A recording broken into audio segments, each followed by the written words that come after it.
Honeymoon के लिए हमारे शिविर के लिए लाए थे, उन्हें पत्नी को शायद आप बोल सकते हैं।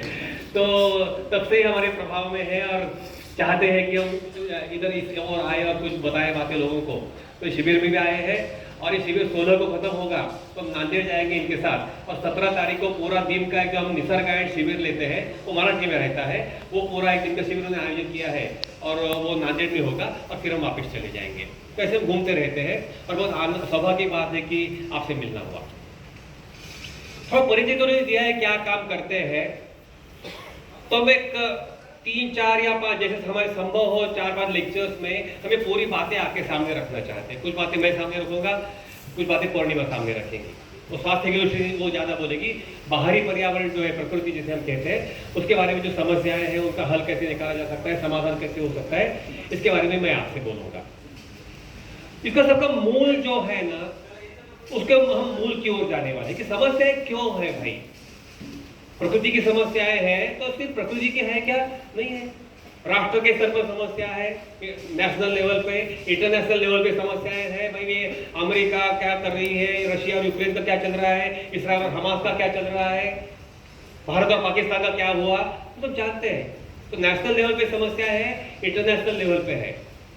थोड़ा नीचे आते हैं तो समाज में ढेर सारी समस्या, सोशल पैथोलॉजीज कहते हैं उसको, सामाजिक समस्याएं जो कुछ है, गुनाहगारी हो, व्यसनाधीनता हो या ड्रग एडिक्शन हो, आत्महत्या। विदर्भ में बहुत ये कि खुदकुशी कर लेते हैं, विशेषकर ये काश्तकार लोग जो है, किसान जो है, वो खून खराबा है, युवाओं की समस्या है, छोटे बच्चों की समस्याएं हैं। फिर और थोड़ा नीचे आते तो परिवार के स्तर पर समस्याएं हैं, विवाह विच्छेद हम डिवोर्स जिसे कहते हैं उसका प्रमाण, उसकी मात्रा जो है बढ़ रही है, एक दूसरे से जमता नहीं है, विवाह होना भी एक समस्या बन गई है, वो जमता नहीं है पति और पत्नी का, ये भी समस्या है।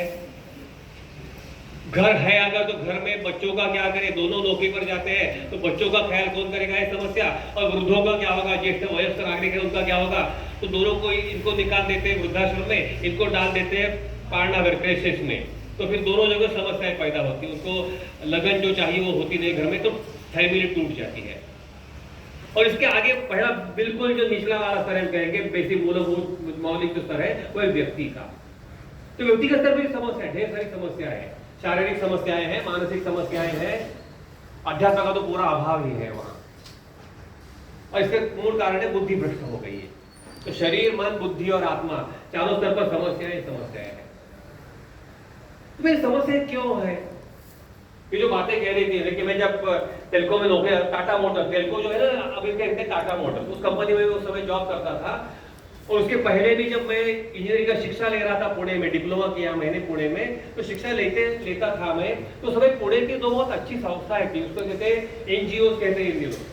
उस समय उसको कहा जाता था वॉलंटरी ऑर्गेनाइजेशन, वो एनजीओ नहीं कहा जाता था, स्वयंसेवी संस्थाएं उनको कहा जाता था। तो उनका 2 संस्थाएं थी, एक थी ग्रामायण नाम की थी, जो पुणे जिले का एक ड्रॉट प्रोन एरिया है, उसको उस एरिया में कुछ काम करती थी, उसका नाम था ग्रामायण। ग्रामायण ने ग्राम की, गांव की ओर जाना, तो चाहते थे कि युवा लोग जो शहर में रहते हैं वो कुछ काम के लिए या ग्राम की सेवा के लिए वहां जाए। और दूसरी संस्था थी ग्राहक पंचायत, जो कंज्यूमर ऑर्गेनाइजेशन थी, तो उस क्षेत्र में कुछ काम करती थी। तो फिर सौभाग्य से मुझे ये मौका मिला इन संस्थाओं का काम करने का, और ये काम करते करते मेरी सोच बढ़ती गई। तो जो ग्रामायण संस्था मैंने आपको बताई, बहुत अच्छी लाइब्रेरी थी वहाँ, तो लाइब्रेरी से किताब लाता था, और इंजीनियरिंग का विद्यार्थी जिस विषय को कभी छूता भी नहीं, शायद गांधी जी के विचार हो, विनोबा के विचार हो, सावरकर जी के विचार हो, और कोई संतों के विचार हो, मार्क्सिज्म क्या कहता है, कैपिटलिज्म क्या है, इकोनॉमिक थियरीज क्या है, तो इंजीनियर को ये कोई लगता नहीं है, उसको बस इंजीनियरिंग कैसे करना है, टेक्नोलॉजी की बात करता है, जॉब लगता है, खत्म हो गया। मुझे समहाउ ये ऐसे लगा कि रुचि मुझे हो गई विषयों में, और पढ़ता गया मैं।